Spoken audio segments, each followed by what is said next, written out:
Picture this, you sit in your kitchen, the steam from your coffee long gone, and the only thing in front of you is a chair she used to fill with laughter, warmth, and presence. Now it's just a shadow, cold, still, hollow.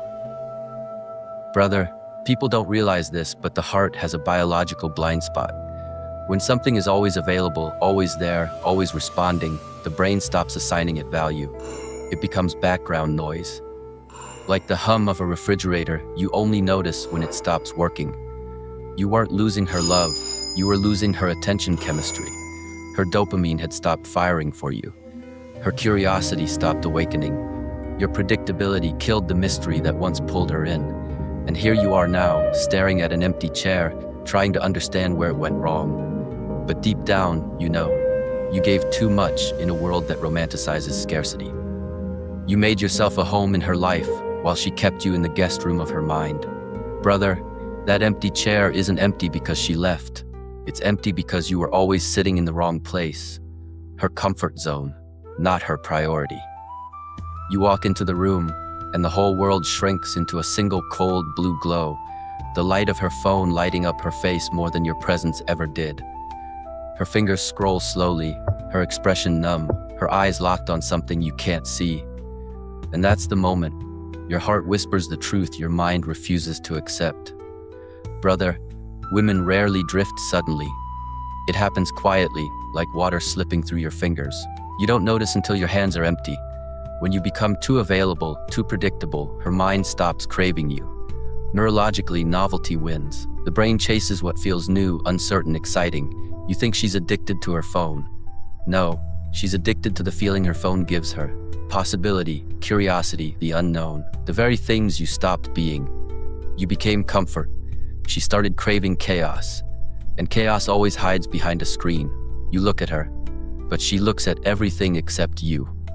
Brother, nothing hurts more than watching someone's attention belong to a world you can't enter. Two people can sit inches apart and still be galaxies away. The cafe is warm, the light's soft, but the silence between you two feels colder than a winter night. She stares outside, not at anything specific, just away from you. You stare into your coffee, pretending the steam hides the truth. Brother, every relationship dies long before it officially ends. First emotionally, then mentally, and finally physically. It starts with delayed replies, then forced laughter. Then a quiet, invisible withdrawal as her emotional investment begins to fade. She didn't fall out of love, she simply got too used to your presence. Too certain of your availability, too confident that you'd always be there, waiting, asking, giving. And certainty kills attraction the way drought kills a flower. Look at her, look at yourself, both sitting at the same table but trapped in different worlds. Brother, sometimes the most painful breakup is the one that happens without a single word. Rain falls differently when you're hurting. Each drop feels like a truth you tried to avoid. You stand outside her building, soaking, freezing, hoping for a miracle you already know is not coming. Her window stays dark, her silhouette doesn't appear, her footsteps never approach. And yet, you stay. Brother, standing in the rain doesn't make you loyal, it makes you lonely. You weren't proving your love. You were trying to convince someone who had already made her decision long before you arrived. You let your self-worth dissolve in water. You let your pride drip down your sleeves. You turned your heart into an open door, even though hers was already shut. This isn't tragedy, it's biology. A heart that disconnects doesn't reconnect because you waited outside. Remember this, the rain wasn't washing away your pain. It was washing away the dignity you kept sacrificing in the hope that she might look at you one last time. Picture this, brother, there's a balance in every relationship, a silent scale measuring value. On one side sits scarcity, on the other, abundance. When you become too available, you tip that scale. You turn yourself from a prize to a common commodity. Your brain, and hers too, are wired to respond to scarcity because scarcity triggers dopamine bursts, desire, pursuit.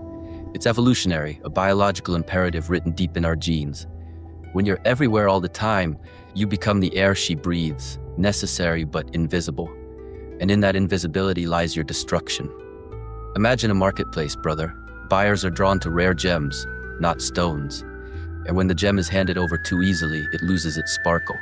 She doesn't want a man who's always there. She wants a man who values himself enough to be unavailable, who creates tension, mystery, and worth. Your availability is your weapon, but only if you wield it carefully. Otherwise, it becomes a trap, a slow fade from desire to indifference. Remember, in the game of attraction, scarcity is the king, abundance is the silent killer. Your brain is a battlefield, brother. Deep inside, the chemical messenger dopamine rules the war of desire. It's not just about love, it's about survival. Our ancestors needed this dopamine rush to chase new opportunities, new resources, new mates, the thrill of the hunt, the uncertainty, the risk. But here's the brutal truth. Dopamine doesn't reward comfort. It punishes predictability. When you're always there, always available, always giving, your presence becomes ordinary. No surprises, no sparks, just the dull ache of routine.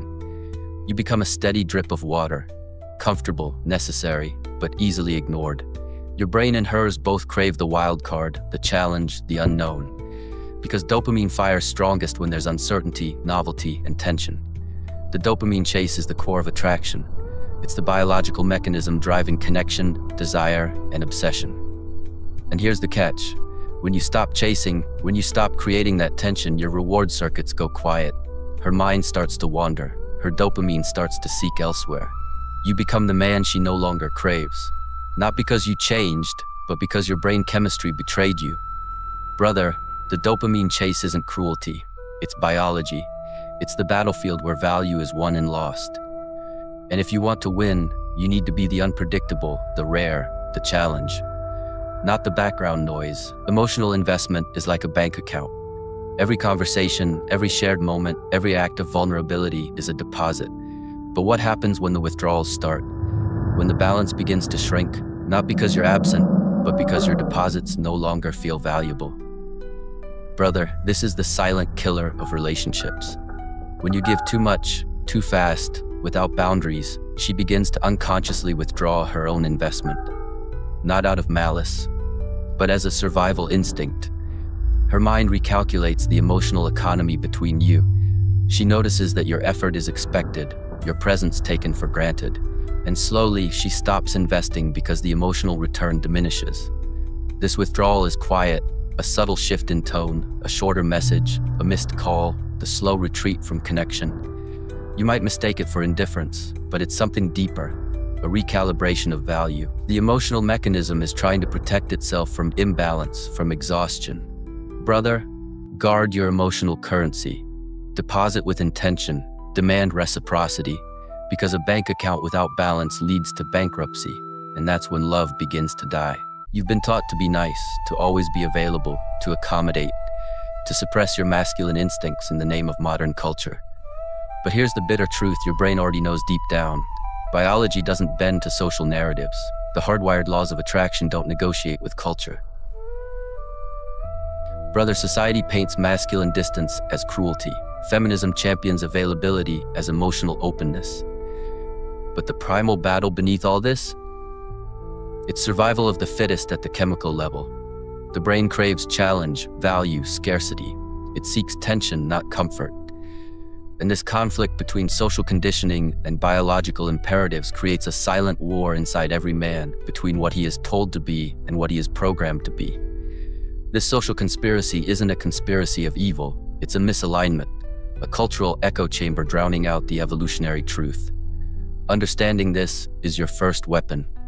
Knowing that your desire to be too available is not weakness, it's the result of a social script running against your biology.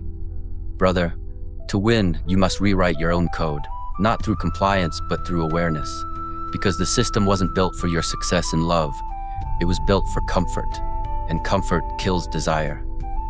When imbalance lingers too long, when one gives too much and the other takes without return, the system breaks. Love, once a fortress, turns to dust, trust fractures, and the emotional architecture collapses under its own weight. Brother, the man who overgives faces burnout, his heart bruised, his spirit drained. He wonders where it all went wrong. The woman who takes too much feels guilt, emptiness, and a creeping dissatisfaction she can't name. This collapse is not sudden. It's a slow-motion train wreck, unfolding in silent rooms, cold stares, and empty texts. You see it in the tired eyes, the hesitant touch, the words left unsaid. This is the destruction wrought by imbalance. A war where both sides lose, where love turns to bitterness, and what once was sacred becomes a battleground. But brother, awareness is the first step out of the ruins. To rebuild, you must recognize the cracks before they swallow you whole.